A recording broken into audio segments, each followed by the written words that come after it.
Good morning everyone, welcome back to my channel. আজ 19শে August. কাল বাড়ি ফিরে এসে আর রাত্রে আসিনি ছাদে, বৃষ্টি পড়ছিল, তো ছাদে আর আসা হয়নি। 3-4 দিন বাড়িতে ছিলাম না, গাছগুলো কেমন আছে তাই সকাল সকাল দেখতে চলে আসলাম। এরকম 3-4 দিন যদি আমার গাছের সাথে কোনো দেখা না হয়, তাহলে মনে হয় গাছগুলোর মধ্যে কিছু চেঞ্জ এসেছে। এই বৃষ্টির সময় মনে হয় আমি আগে যা দেখে গেছিলাম তার থেকে একটু বড় হয়ে গেছে, গ্রিন হয়ে গেছে। আর অন্য সময় মনে হয় গাছগুলো হয়তো কিছু কমতি হয়ে গেছে। যেমন এই বুগেনভেলিয়া গাছটায়, এটা আমি কিন্তু যাওয়ার আগে এত ফুল দেখে যাইনি, কিন্তু এসে দেখছি অনেকগুলোই ফুল ফুটেছে। আর তার উপর বৃষ্টি পড়ছে, তো তাই আমার মনে হচ্ছে যেন গাছগুলো একটু বেশি সবুজ হয়ে উঠেছে। তবে চলো আমার বাগানে আর একটা জিনিস দেখায়। এর আগে একটা ভিডিও দেখিয়েছিলাম তোমাদেরকে আমার গোলাপ গাছটায়, তাতে কুঁড়ি ছিল। আজকে কিন্তু সুন্দর ফুল ফুটেছে, যদিও বেশি ফুল ফোটেনি, কয়েকটাই ফুটেছে, একটু ছোট সাইজে হয়েছে। এই যে দেখো, এই সাইজ মানে এর থেকে একটু বড় সাইজে হয়, কিন্তু এখনো একটু ছোট ছোটই হয়েছে দেখছি।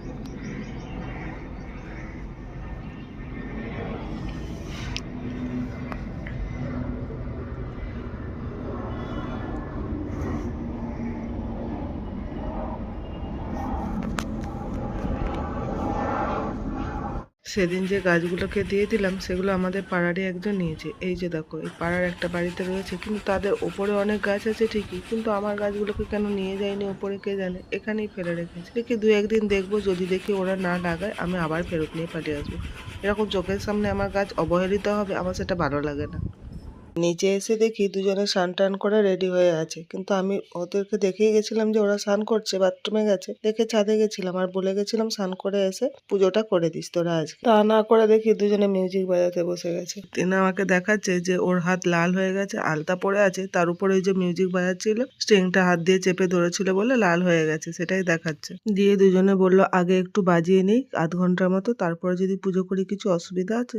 না নেই, চলো তারা তাই করো। আমি এদিকে সবজিটা কেটে নিয়েছি, ছাদ থেকে এসে নয়, ছাদে যাওয়ার আগেই কেটেছি। এরপর চলো রান্নাঘরটা একটু পরিষ্কার করে নিই। এই যে গ্যাসটা মুছে নিয়েছি, কিন্তু সিঙ্কের এই বাসন কুসন কয়েকটা রয়েছে, ওগুলো করে নিই। এই যে ওরা এখানে পুজো করছে আর আমিও রান্না বসিয়ে দিয়েছি। দিব্যেন্দুর তো অফিস আছে, ওদের না হয় রাখির জন্য ছুটি আছে, কিন্তু দিব্যেন্দুর তো ছুটি নেই। এই যে এদিকে রান্না বসিয়ে দিয়েছি, দিব্যেন্দু এখানে দাড়ি কাটছে আর আমার এখানে মেশিনে কাপড় কাচতে হবে। বাড়ি যাওয়ার আগেও কিছু জামা কাপড় ছিল, আবার ওখান থেকেও আসার পরে কয়েকটা জামা কাপড় তো জমেইছে। এই যে মেশিনটা অন করে দিয়েছি, জল ভরছে, সার্ফটা ওর মধ্যে দিয়ে দিয়েছি, জলটা ভরে যাক, তারপর বাকি জামা কাপড়গুলো ওর মধ্যে দিয়ে দেবো। না চলো এরপর তাড়াতাড়ি গিয়ে রান্নাটা বসাই, দিব্যেন্দু আবার 9টার মধ্যে অফিসে বেরোবে।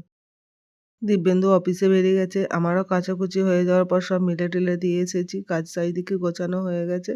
এখন 12টা, সাড়ে বারোটা, পৌনে একটা মতো বাজছে। এরপর আমরা আমাদের লাঞ্চটা করে নেবো। আজকে লাঞ্চে বানিয়েছিলাম আলু করলা সেদ্ধ, চিচিঙ্গা ভাজা আর ঢ্যাঁড়স আলু দিয়ে ঝোল। ও আসল মেনুর কথাই তো বললাম না, আমার মেয়েরা শুনে আবার বলবে তুমি তুমি এইসব সবজিগুলো কি দিয়ে খেলে, ভাত রুটি কিচ্ছু বানাওনি?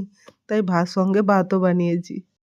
রাখির জন্য তিশা তেনার আজকে কোনো টিউশনও নেই, তাই ওরা পুরোটা দিনই আজকে ফাঁকা আছে। তবে তিশা তেনাদের কিন্তু এখনো রাখি হয়নি। দুপুরের একটা টাইম, কোনো একটা টাইম খুব ভালো আছে, সেটা ওরা ফোন থেকেই দেখেছে, সেই টাইমে ওদের রাখি হবে। আর আমার ভাই তো এবছর বাড়িতেই নেই, সে দূরে আছে, তাই রাখি পরানো বা মানে পড়তে আসা কোনোটাই হবে না। আগের বছর পর্যন্ত এখানে ছিল, আমি তাই ওকে রাখি পরিয়ে এসেছি। ভাই ছাড়া আমার 4টে জেঠুর ছেলে আছে, মানে দাদা। তাদেরকে আমি বিয়ের আগে প্রত্যেক বছরই পরিয়ে এসেছি। বিয়ের পরেও কয়েক বছর মানে গিয়েছিলাম, তারপর পরে পাঠিয়েও দিতাম রাখি। এখন এবার যে যার সব কাজের জন্য দেশের বাইরে মানে রাজ্যের বাইরে, অন্য রাজ্যে থাকে। সেখানে তো আমার পক্ষে পাঠানো সম্ভব হয় না, তাই কাউকে দেওয়াও হয় না। শুধুমাত্র ভাইকেই দেওয়া হয়। ভাই আগের বছর না, তার আগের বছর এসেছিল আমার বাড়িতে। আগের বছর মা বাবা 4 ধাম ঘুরতে গেছিল, রাখির পরের দিনই গেছিল।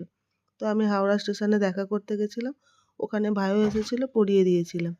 এবছর তো আর হয়নি, ভাই তো এখানেই নেই, ভাইও রাজ্যের বাইরে, তাই আর অপশান নেই আমার কাছে কোনো।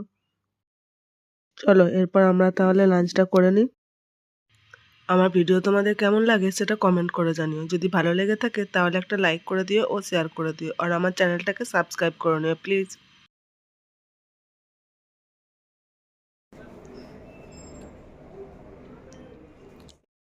লাঞ্চের পর আমরা একটু রেস্ট করে নিয়েছি, তারপর এখন ওই 3:30 মতো বাজছে, 3:20 বাজছে।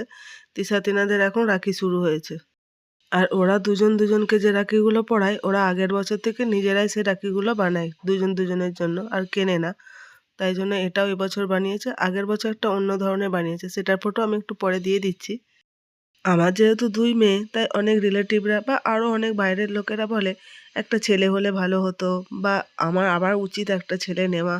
কিন্তু আমার কখনো মনে হয়নি সেটা যে আমার একটা ছেলে হলে ভালো হতো। ওরা যখন আরেকটু ছোট ছিল তখন ওদের দুজনের মনে হতো যে ওদের বন্ধুদের ভাই আছে, ওদেরও একটা ভাই হলে ভালো হতো। তখন ওরা বলতো আমাদের একটা ভাই হবে না, একটা ভাই হবে না। তো বলতাম মামা আছে, মামার যখন বেবি হবে সেটা যদি বয় বেবি হয় তাহলে তো ভাই হয়েই গেল, চিন্তা কিছু করার নেই। কিন্তু সময়ের সাথে সাথে ওরাও বুঝে গেছে যে ওরা একজনের জন্য আরেকজন কতটা, তাই ভাই হওয়ার থেকে ওরা দুজনে থাকাটাই ওদের জন্য যথেষ্ট।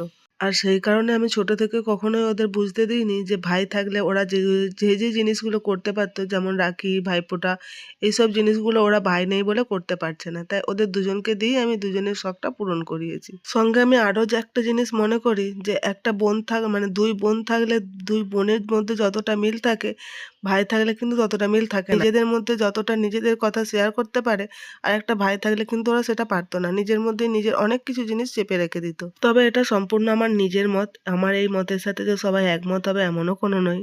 সে যাই হোক, চলো, আগের বছর ওরা এই রাখিগুলো বানিয়েছিল দুজনের জন্য। ওরা নিজেদের বানানো রাখিগুলো তো নিজেরা পরে নিয়েছে, মানে নিজেদেরকে পরিয়ে দিয়েছে একজন অন্যজনকে। এরপর বাবা, মানে আমার শ্বশুরমশাই যে রাখিটা দিয়েছিল সেটা তো বাবা পরিয়ে দেয়নি কালকে, তো দিয়ে দিয়েছিল ওদের হাতে। তো সেটাই ওরা এখন পড়ে নিচ্ছে। তবে শুধু যে রাখি পরানো চলছে তা না, তার মাঝখানে যে কত কি গল্প চলছে, কত যে হাসি মজা হচ্ছে, সে তো আর কথাই নেই।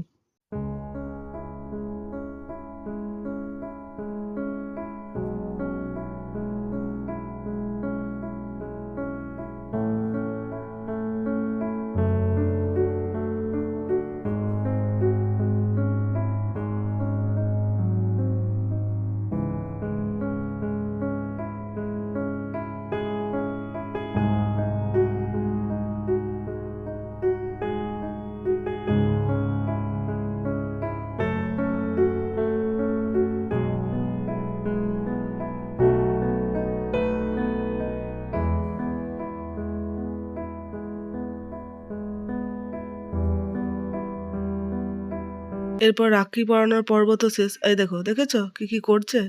এই সবই চলতে থাকে সারাক্ষণ দুজনের মধ্যে। আমার মামাতো ননদ দিব্যেন্দুকে একটা রাখি পাঠিয়েছে। সে ব্যাঙ্গালোরে থাকে, সেখান থেকেই পাঠিয়েছে। তো সে রাখিটা সকালে পড়ে যাওয়ার সময় হয়নি, তাই এখন এটা দিব্যেন্দুর বাড়ি ফেরার পরে টিনা ওকে পরিয়ে দিচ্ছে। পড়াতে পড়াতে টিনা কি বললো শোনো। আমি তোমার বোন। চলো, তিনজনের রাখি পরা দিয়ে আজকে দিনটা শেষ করি, মানে ভিডিওটা শেষ করি।